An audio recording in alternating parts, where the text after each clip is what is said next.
This movie starts with Jack first appears on a lonely French roadside, dust on his clothes, thumb out watching car after car roar past the no lift sign nailed beside the asphalt.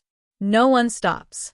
Locals and tourists alike avert their eyes, as if that sign carried a curse rather than a warning. Hours pass. The sky turns the color of rust, and Jack's anger simmers under his forced politeness. He has no car, no money, no phone. Only a passport and the sour memory of the thugs who stole everything else. Trudging along the road, Jack notices a commotion ahead, a man and a woman arguing in rapid-fire French. The stranger suddenly abandons the woman in the middle of nowhere and drives off, leaving her in the dust. The woman introduces herself as Veronica. She's French, but her English is almost perfect.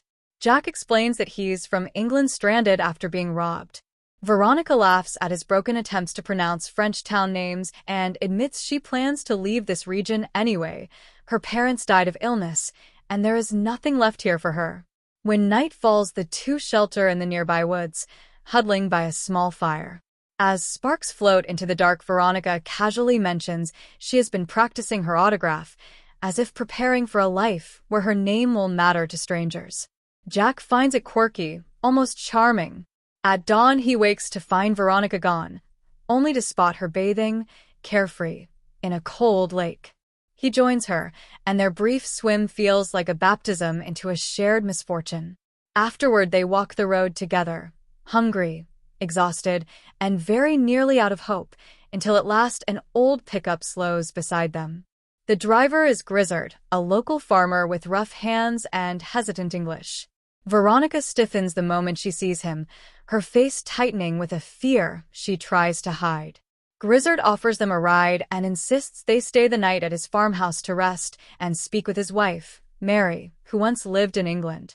Too desperate to refuse, Jack accepts. At the house, Mary welcomes them with polite warmth and separates them, Jack to one bedroom, Veronica to another. Alone at last, Jack barely has time to notice the cardboard box in his room marked Grizzard before sleep drags him under. He wakes in the middle of the night, restless, and opens the box.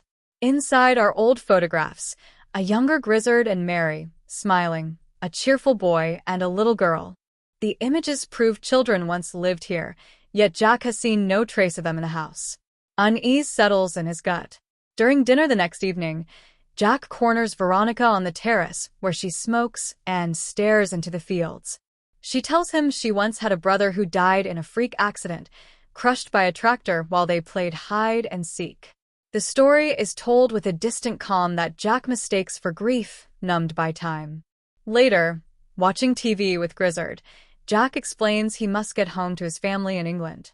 Veronica, he says, wants to emigrate and start over. Almost casually, Jack asks whether Grizzard has children. The older man answers, flatly, that he has none.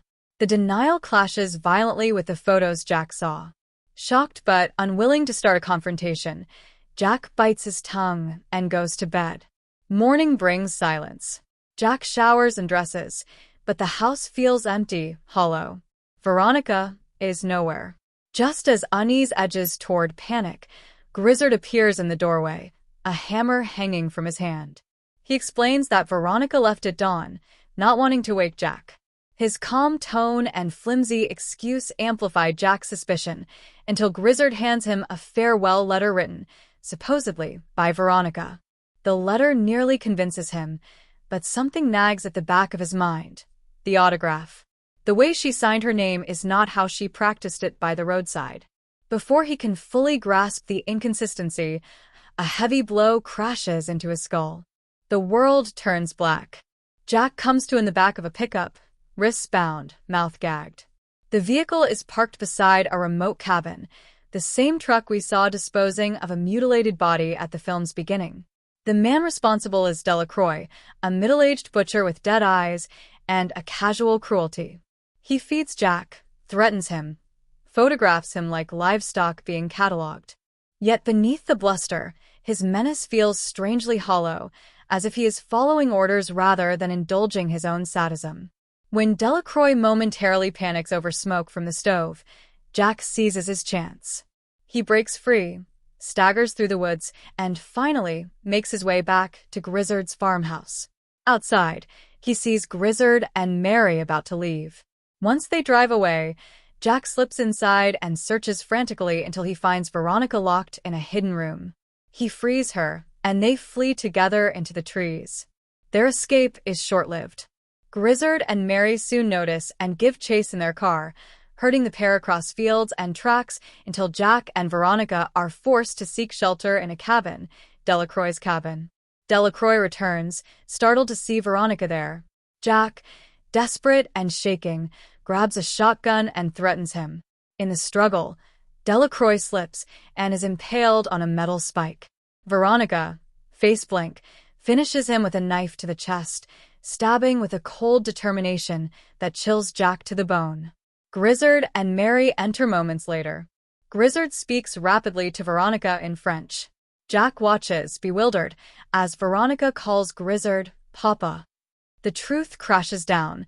Veronica is their daughter. The photos Jack saw were real. The denial at dinner was a lie meant to protect her secret. We now understand the film's opening, the mutilated body, the hidden burial. Veronica killed her younger brother years ago, during that game of hide and seek, and dismembered him afterward. She has killed before and will kill again, driven not by revenge or survival, but by an unfathomable compulsion. Grizzard and Mary, crushed yet protective, have spent years trying to keep their murderous child contained, posting signs along the road to stop drivers from picking her up, paying Delacroix to intercept outsiders and spirit them away before Veronica can attach herself to them.